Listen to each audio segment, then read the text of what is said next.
ವಸತಿ ಶಾಲೆ ಮಾಲೀಕನಿಂದ ಬಾಲಕಿಗೆ ಲೈಂಗಿಕ ಕಿರುಕುಳ. ದೇವನಹಳ್ಳಿಯ ವಸತಿ ಶಾಲೆಯ ಮಾಲೀಕ ಈ ರೀತಿಯ ನೀಚ ಕೃತ್ಯವೆಸಗಿದ್ದಾನೆ.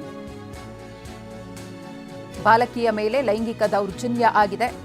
ವಸತಿ ಶಾಲೆಯ ಮಾಲೀಕನಿಂದಲೇ ಇಬ್ಬರು ಸಹೋದರಿಯರಿಗೆ ಧನಂಜಯ್ನಿಂದ ಕಿರುಕುಳ. ಕುಡಿದು ಬಂದು ರಾತ್ರಿಯ ವೇಳೆ ಕಿರುಕುಳವನ್ನ ಕೊಡ್ತಿದ್ದ ಅನ್ನೋ ಆರೋಪ ಇಲ್ಲಿ ಕೇಳಿಬರ್ತಾ ಇದೆ. ವಾರ್ಡನ್ ರೂಮ್ಗೆ ಕರೆತಂದು ಆರೋಪಿಯಿಂದ ಕಿರುಕುಳ ಆರೋಪ. ಕಿರುಕುಳದ ಬಗ್ಗೆ ಮಾಲೀಕನ ಪತ್ನಿ ಬಳಿ ಬಾಲಕಿಯರು ಹೇಳಿಕೊಂಡಿದ್ರಂತೆ. ಆದರೆ ಆರೋಪಿ ಪತ್ನಿಯಿಂದಲೂ ಕೂಡ ಯಾರಿಗೂ ಹೇಳದಂತೆ ಬೆದರಿಕೆ ಬಂದಿದ್ದಂತೆ. ಬೆದರಿಕೆಯನ್ನ ಹಾಕಿ ಬಾಲಕಿಗೆ ಪಪಾಯವನ್ನ ತಿನ್ನಿಸಿದ್ದ A2 ಪತ್ನಿ ಶೈಲಜಾ. ಪೊಲೀಸರ ವಿಚಾರಣೆಯ ವೇಳೆ ಮಾಲೀಕನ ಕೃತ್ಯ ಇದೀಗ ಬಯಲಾಗಿದೆ. ಆರೋಪಿ ಧನಂಜಯ್ ಮತ್ತು ಆತನ ಪತ್ನಿ ಶೈಲಜಾ. ಇನ್ನು 15 ದಿನಗಳಿಂದ ಬಾಲಕಿಯರನ್ನ ಒತ್ತಡದಲ್ಲಿ ಇಟ್ಕೊಂಡಿದ್ರಂತೆ ಇಬ್ರು ಕೂಡ. ಅಂದ್ರೆ ಅವರಿಗೆ ಪ್ರೆಷರ್ ಹಾಕಿ ಯಾರಿಗೂ ಕೂಡ ಹೇಳಬಾರದು ಅಂತ ಹೇಳಿ ಟಾರ್ಚರ್ ಅನ್ನ ಕೂಡ ಕೊಟ್ಟಿದ್ದಾರೆ. ನಿನ್ನೆ ಪೋಷಕರಿಗೆ ಕರೆ ಮಾಡಿ ವಿಚಾರವನ್ನ ತಿಳಿಸಿದ್ರು ಬಾಲಕಿಯರು. ವಿಚಾರ ತಿಳಿದ ಮೇಲೆ ಶಾಲೆಗೆ ಆಗಮಿಸಿ ಪೋಷಕರು ದೂರನ್ನ ಕೊಡ್ತಾರೆ. ಪೋಷಕರ ದೂರಿನ ಮೇರೆಗೆ ಆರೋಪಿಯ ವಿರುದ್ಧ ಪೋಕ್ಸೋ ಪ್ರಕರಣ ದಾಖಲಾಗಿದೆ. ಮಾಲೀಕ ಧನಂಜಯ್ನನ್ನು ಪೊಲೀಸರು ಬಂಧಿಸಿ ವಿಚಾರಣೆಯನ್ನ ಮಾಡ್ತಿದ್ದಾರೆ. ದೇವನಹಳ್ಳಿ ಪೊಲೀಸ್ ಠಾಣೆಯಲ್ಲಿ ಪ್ರಕರಣ ದಾಖಲಾಗಿದೆ. ಧನಂಜಯ್ ಅನುದಾನ ರಹಿತ ಖಾಸಗಿ ಶಾಲೆಗಳ ಒಕ್ಕೂಟದ ಅಧ್ಯಕ್ಷ. ಲೈಂಗಿಕ ಕಿರುಕುಳ ನೀಡಿ 8 ದಿನಗಳಿಂದ ಪೋಷಕರಿಗೆ ಹೇಳದಂತೆ ಒತ್ತಡವನ್ನು ಹಾಕಿದ್ರು. ಹೊರಗಡೆನೂ ಕೂಡ ಬಿಡ್ತಾ ಇರಲಂತೆ ಈ ಆರೋಪಿ ಧನಂಜಯ್ ಮತ್ತು ಆತನ ಪತ್ನಿ ಶೈಲಜಾ.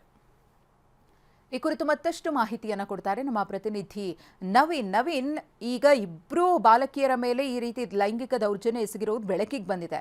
ಬೆಳಕಿಗೆ ಬಂದಂತೆ ಇದು ಇನ್ನೆಷ್ಟು ಮಂದಿಯ ವಿರುದ್ಧ ಇದೇ ರೀತಿಯಾಗಿ ಇವರು ಮಾಡಿರಬಹುದು ಅಂತ ಹೇಳಿ ಅನುಮಾನಗಳು ಕಾಡತೊಡಗಿದೆ ಈಗ.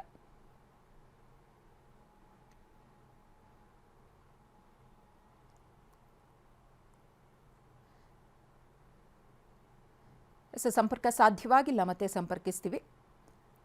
ಪೊಲೀಸರಿಗೆ ದೂರನ್ನ ಕೊಡ್ತಾರೆ ಬಾಲಕಿಯರ ಪೋಷಕರು. ನಂತರದಲ್ಲಿ ಪೋಕ್ಸೋ ಕೇಸ್ ಕೂಡ ದಾಖಲಾಗಿದೆ. ಆರೋಪಿ ಧನಂಜಯ್ನನ್ನ ಬಂಧಿಸಲಾಗಿದೆ. ಆತನ ಪತ್ನಿ ಶೈಲಜಾ ಕೂಡ ಪ್ರಕರಣದ A2 ಆಗಿದ್ದಾರೆ. ಪತಿ ಈ ರೀತಿ ಮಾಡ್ತಿದ್ದಾರೆ ಅಂದರೆ ಇವರು ಮುಂದೆ ಬರಬೇಕು, ಹೆಣ್ಮಕ್ಳಿಗೆ ನ್ಯಾಯ ಕೊಡಿಸ್ಬೇಕಿತ್ತು.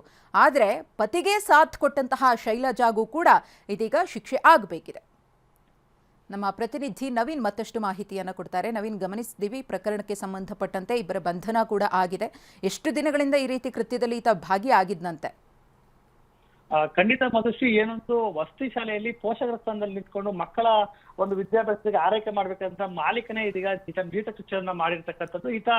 ಏನು ಹಿಂದಿನ ಸಹ ಈತನ ವಿರುದ್ಧ ಒಂದು ಆರೋಪಗಳು ಕೇಳಿ ಬರ್ತಾನೆ ಇತ್ತು. ಆ ಆರೋಪಗಳಿಗೆ ಪುಷ್ಟಿ ಕೊಡುವಂತೆ ಇದೀಗ ಆ ಮಕ್ಕಳ ಮೇಲೆ ಲೈಂಗಿಕ ದೌರ್ಜನ್ಯ ಮಾಡಿರ್ತಕ್ಕಂಥ ಆರೋಪ ಕೇಳಿ ಬರ್ತಿದೆ. ಜೊತೆಗೆ ಈತ ಏನೊಂದು ವಾರ 15 ದಿನಗಳಿಂದಲೂ ಸಹ ಈತನ ಪತ್ನಿ ಆ ಮಕ್ಕಳಿಗೆ ಒತ್ತಡವನ್ನ ಸಹ ಹಾಕಿತ್ತು. ಪೋಷಕರ ಬಳಿ ನಡೆದಂತ ವಿಚಾರ ಬಗ್ಗೆ ಹೇಳ್ಬಾರ್ದು ಅಂತ ನಿಟ್ಟಿನಲ್ಲಿ ಒತ್ತಡವನ್ನ ಹಾಕಿ ಆ ಮಗುವಿಗೆ ಪಪಾಯ ಸಹ ತಿನ್ನಿಸಿ ಒಂದು ರೀತಿ ಲೈಂಗಿಕ ದೌರ್ಜನ್ಯ ಗಂಡ ಕೊಟ್ರೆ ಮಾನಸಿಕವಾಗಿ ಒಂದು ಒತ್ತಡವನ್ನ ಪತ್ನಿ ಸಹ ಹಾಕಿರ್ತಕ್ಕಂಥದ್ದು. ಈ ಹಿನ್ನೆಲೆಯಲ್ಲಿ ಇಬ್ಬರನ್ನು ಸಹ ಇದೀಗ ದೇವನಹಳ್ಳಿ ಪೊಲೀಸರು ಬಂಧನವನ್ನ ಮಾಡಿದ್ದಾರೆ. ಜೊತೆಗೆ ಅವರ ವಿರುದ್ಧ ಹಿಂದೆ ನಡೆದಿದ್ದ ಘಟನೆಗಳ ಬಗ್ಗೆ ಸಹ ಒಂದು ತನಿಖೆಯನ್ನ ನಡೆಸ್ತಾ ಇದ್ದಾರೆ. ಈಗಾಗಲೇ ಶಾಲೆಯಲ್ಲಿ 700ಕ್ಕೂ ಅಧಿಕ ಜನ ಮಕ್ಕಳಿದ್ದಾರೆ. ಅದರಲ್ಲಿ 350ಕ್ಕೂ ಅಧಿಕ ಜನ ಹೆಣ್ಣು ಮಕ್ಕಳಿದ್ದಾರೆ. ಅವರ ಒಂದು ವಿಚಾರಣೆಯನ್ನು ಸಹ ನಡೆಸ್ತಾ ಇದ್ದಾರೆ. ಜೊತೆಗೆ ಈ ಒಂದು ವಾರದಿಂದಲೂ ಸಹ ಯಾವ ರೀತಿ ಕಿರುಕುಳ ಕೊಟ್ಟಿದ್ರು ಅಂತಕ್ಕಂಥ ಬಗ್ಗೆ ಈಗಾಗಲೇ ಪೊಲೀಸರು ಆ ಮಕ್ಕಳಿಂದಲೂ ಸಹ ಒಂದು ಮಾಹಿತಿಯನ್ನ ಪಡೆದುಕೊಳ್ತಾ ಇದ್ದಾರೆ.